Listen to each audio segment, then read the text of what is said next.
हर मामले से में बंदिश होना का इम्कान भी रहता है या कोई मखसूस काम है जिनके अंदर बंदिश हो जाती है? और ये भी इरशाद फरमाएंगे क्या बंदिश को बंदा खुद भी तोड़ सकता है या उसका तोड़ खुद कर सकता है या आमिल के पास ही, बाबा जी के पास ही जाना पड़ेगा? बिल्कुल, अगर किसी पर बंदिश हो चुकी है तो आइए अब मैं बंदिश का तोड़ मैं आपको बताता हूँ। आप घर बैठे खुद ही बंदिश का तोड़ कर सकते हैं। कारोबार पर या घर की बंदिश दूर करने के लिए बाद नमाज फजर, जी नमाज फजर अदा करने के बाद, लेकिन सूरज निकलने से पहले पहले।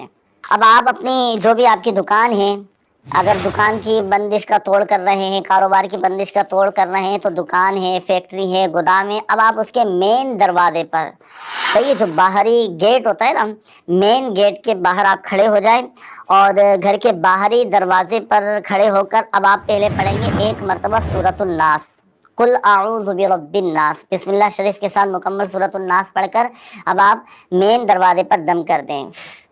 दम कर दिया, दम करने के बाद अब 5 कदम पीछे हटें। 5 कदम पीछे हटने के बाद अब आपके जूते चप्पल जो आपने पहनी है, मगर याद रहे कि जूते और चप्पल इसके जो सोल है ना वो लेदर के होने चाहिए।